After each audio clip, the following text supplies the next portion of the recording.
Hey guys, it's Mark, and I'm the part-time British guy.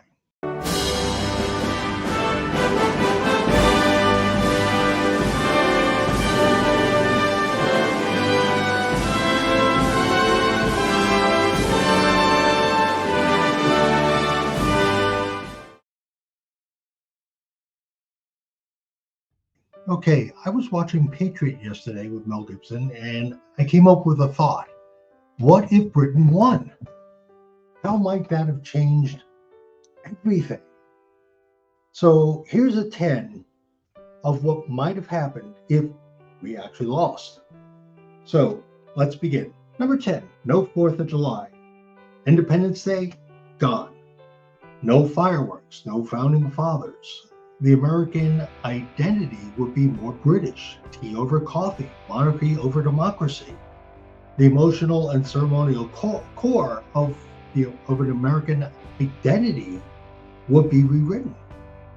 Number 9, colonial society and class structure. A more rigid system could persist, a more aristocratic influence. Social mobility might replace the American dream. The idea of climbing up the social ladder might be more important than the typical American dream. Number 8, cultural identity shifts.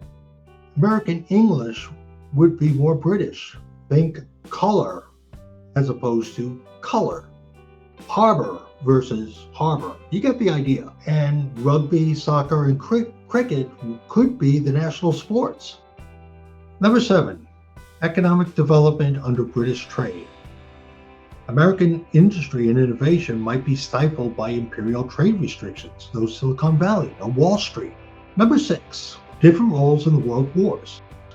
No U.S. intervention in World War I and World War II as an independent power. On September 3rd, 1939, England declares war on Germany. America enters the war on that date, not December 7th, so Pearl Harbor never exists. Number 5, slower westward expansion. British treaties with Native Americans could restrict frontier settlement. The whole idea of manifest destiny might have never emerged. The whole idea of we had the right to expand from the East Coast to the West Coast, from the Atlantic to the Pacific, might never have happened. And thus, the idea of the rugged cowboy may have never taken root. Number 4, global power shift. Britain might have remained a dominant superpower into the 20th century. The US wouldn't rise as a counterbalance to global affairs. A different global power system may have emerged. The British Empire may have remained a dominant global force well into the 20th century. Number 3, delay or denial of civil liberties. Freedom of speech, freedom of religion, freedom of the press might have been limited under British law. The British control could suppress revolutionary ideas for decades. That also includes slavery. Slavery was already abundant in the American colonies. So it's possible, although I don't want this to happen, that the abolitionist moment never happens. I'm really sorry about my cat. Number 2, monarchy over democracy. The head of state would be the British monarch, not an elected official. Colonial governors would answer to London, not their voters. We would have kind of a government system that's kind of either a cross between Canadian and Australian, or something like a mesh of either one. And my number 1, and I thought about this because, again, I really got the influence from watching The Patriot, wondering, like, what if, God forbid, we lost? Number 1, no French Revolution. France's massive debt in aiding America helped in its own revolution. Without the war, the French Revolution might have been delayed or avoided entirely if France never got involved in our war. And again, I'm kind of quoting from like 1776. Fat George has declared us in rebellion. Why in bloody hell can't they? John, really?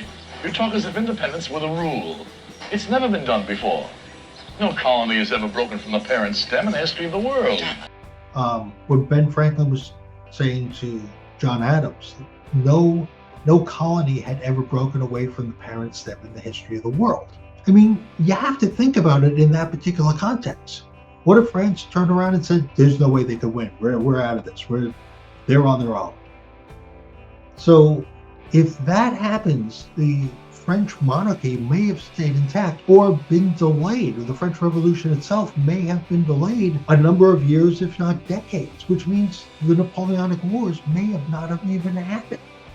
There would have been no rise of Napoleon. Or if there was a rise of Napoleon, it looked extremely different. Well, that's it. That's my 10. If you like this video, by all means, please hit like, hit that subscribe, and tell your friends about me. I'm Mark Stise, the part-time British guy.